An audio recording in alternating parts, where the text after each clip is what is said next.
Swazdaï les amis, aujourd'hui 150e jour de l'aventure. Je suis très heureux, j'ai réussi à me réveiller quand mon réveil a sonné. Il est 6h15, je viens d'arriver au marché. Petite assiette de porc au caramel avec du riz.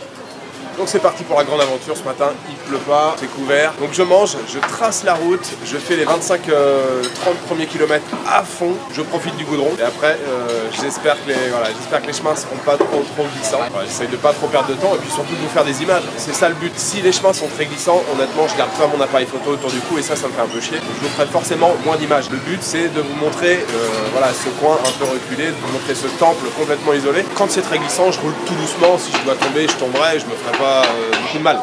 C'est surtout pour mon appareil photo que je craque.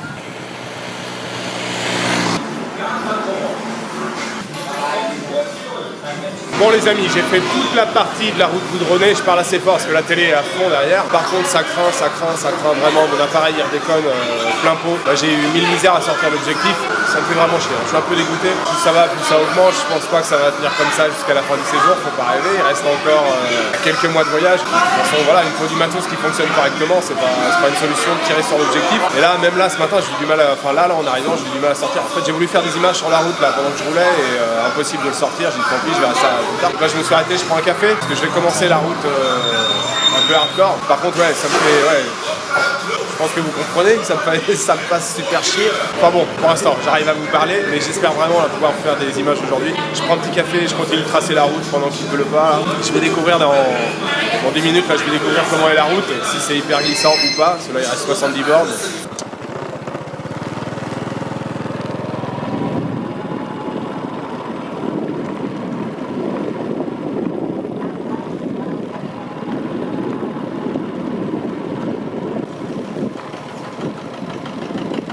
Bon, j'arrive dans le premier village, là, enfin depuis que j'ai, on va dire, quitté la nationale. Premier village traversé, j'ai fait quelques kilomètres, hein. Il y a des passages comme ça où en fait il n'y a rien, il n'y a pas de village. On est vraiment dans la campagne profonde. Je vais faire une pause ici, je fais toujours une pause ici. On verra par la suite, mais cette partie-là, alors attendez, j'ai une vache là en face. Salut!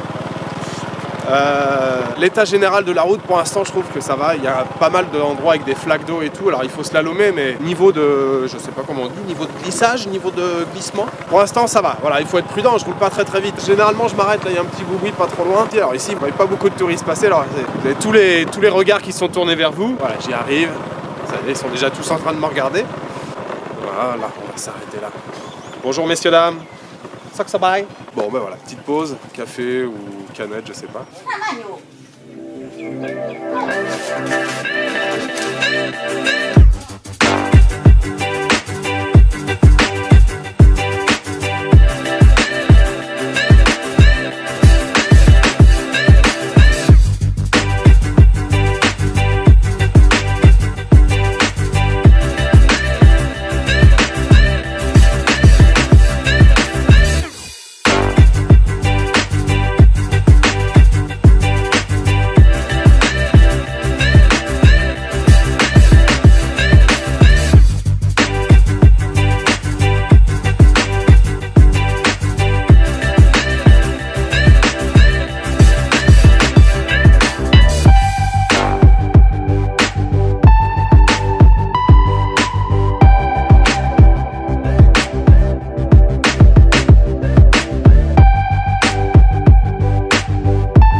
Bon, deuxième pause, je suis arrivé dans le village de Pumkroye,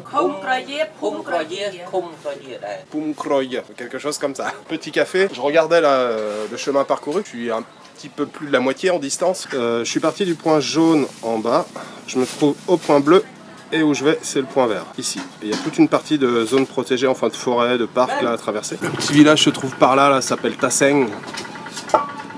Et puis après tout le complexe que je vais visiter c'est là, vous voyez, on devine là, la forme d'un bassin ici là. 35 km, donc ça va, c'est pas énorme. 1h12, ils indiquent que c'est en voiture et je pense pas qu'ils tiennent compte de l'état de la route.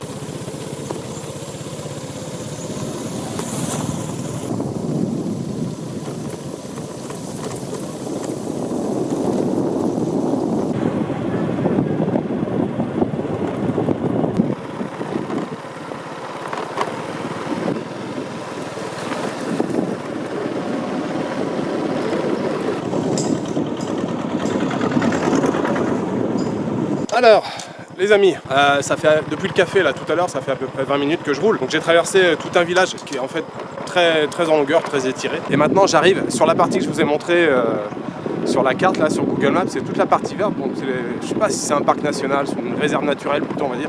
Là il n'y a plus de village, jusqu'au bout en fait. Le prochain village c'est Tasseng, c'est la destination finale. Donc là je sais plus exactement, mais je pense qu'il y a bien une bonne vingtaine de kilomètres, voire 25 bornes là, comme ça, sans village. Donc là c'est cool, on passe dans les endroits où il n'y a vraiment personne. On entend les bruits des oiseaux, des fois des singes. Des fois il y a des gros serpents qui traversent la route. Franchement l'état de la route là pour l'instant c'est plutôt c'est plus que correct. Je m'attendais vraiment à pire que ça, je pensais que ça allait être complètement détrempé, boueux. En fait la terre est tellement chaude que ça peut sécher rapidement entre deux pluies.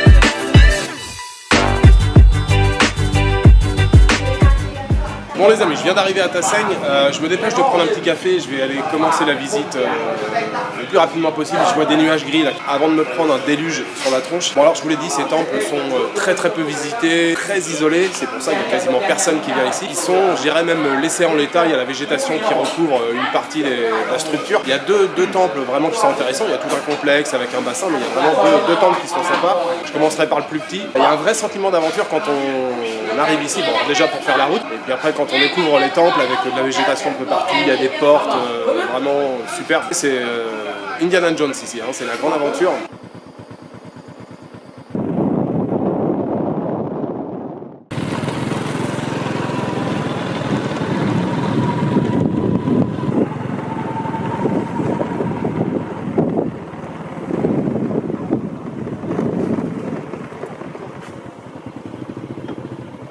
Mau pindah? Mau pergi Kano. Oh, Kano.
Bon, ça y est, je viens de visiter le premier temple, là, vous avez vu, c'est extraordinaire. Franchement, les gens, c'est hallucinant. Je suis tout seul à visiter ce genre de truc. Donc ça me fascine à chaque fois que je viens, c'est la 5e fois que je viens, je suis tout le temps aussi fasciné.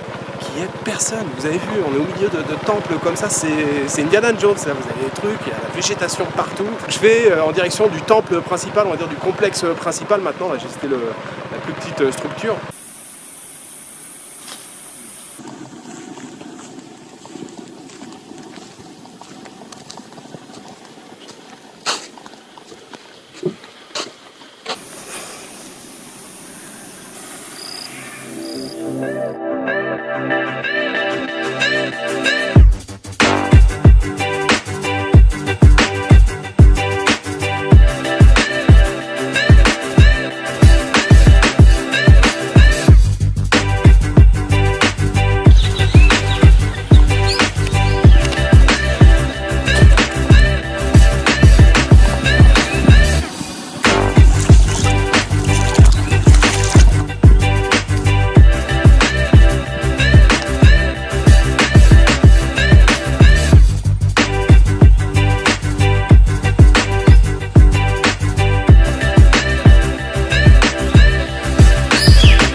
Ça y est les amis, je viens de terminer la visite du temple. Alors je suis complètement fasciné à chaque fois que je viens ici, c'est la 5e fois, je m'en lâche jamais. Donc le temple de Bacan, c'est comme ça qu'on l'appelle ici localement. Si vous venez en moto ici de Kampong Thom, vous aurez probablement à demander votre chemin plusieurs fois. Donc demandez le temple de Bacan, sinon il s'appelle aussi Preacan. Alors il y a deux noms, parce qu'il y a aussi un Preacan du côté de Siem Reap. Bon, c'est un peu la confusion. Demandez le Bacan. Voilà, c'est toujours aussi magnifique. Voilà, j'ai visité deux temples, enfin deux structures, vous avez vu la première. personne, j'ai vu personne, j'étais complètement tout seul. Puis deuxième complexe, là, on va dire le complexe principal ici, avec voilà, des parties debout, des parties en ruine. Je vais pas vous mentir, quand je suis arrivé, il y avait 2 touristes. Mais en fait, ils s'en allaient. Il y avait un Australien et une Espagnole, ils partaient quand moi j'arrivais. Donc j'ai fait toute la visite tout seul, c'est juste magique, les bruits de la jungle. J'ai vu vite fait un serpent, plein de lézards, des papillons en pagaille, enfin voilà, des araignées. Vous êtes au milieu de la jungle, dans un temple, voilà, qui est un vestige, un trésor de la civilisation khmer. C'est juste magique d'être ici. Moi, je m'en lasse jamais. Chaque fois que je viens, je kiffe, je suis comme un gosse. Alors vous allez me dire, ouais Jules, qu'est-ce qui te plaît en fait? C'est le temple ou c'est le fait d'être tout seul? C'est les deux en fait. C'est de pouvoir être ici, de pouvoir se poser, de prendre le temps d'observer sans avoir des bruits autour. Je vous rappelle qu'à Siem Reap, l'année dernière, en Angkor Wat, en 2016, c'est 2,2 millions de touristes. Donc il y a tout le temps du monde. Hein. C'est un peu, il y a des temples où vous êtes à la queue leu. Moi, je trouve ça fascinant qu'ici, il n'y a personne. C'est juste dingue d'être dans un temple comme ça. C'est magique d'être ici. Donc j'ai terminé la visite là, je sais pas, je vais passer peut-être 2 heures là au total. Je vais retourner au village de Taseng, je vais boire quelque chose et je trace. Je rentre à Kampong Thom.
Un dernier café glacé pour la route, la journée va s'arrêter là pour moi, je suis vraiment claqué mort. C'était une excellente journée en Kolmang. C'était vraiment une excellente journée. Il y a énormément d'insectes et de moucherons là aujourd'hui. Pourquoi il n'a pas plu? Chose exceptionnelle, vous avez vu. Je m'inquiétais un peu pour la route, j'avais peur que ça soit glissant, boueux. Finalement, ça a été, la route était plutôt pas mal. Et en plus, il n'y a pas eu de pluie aujourd'hui.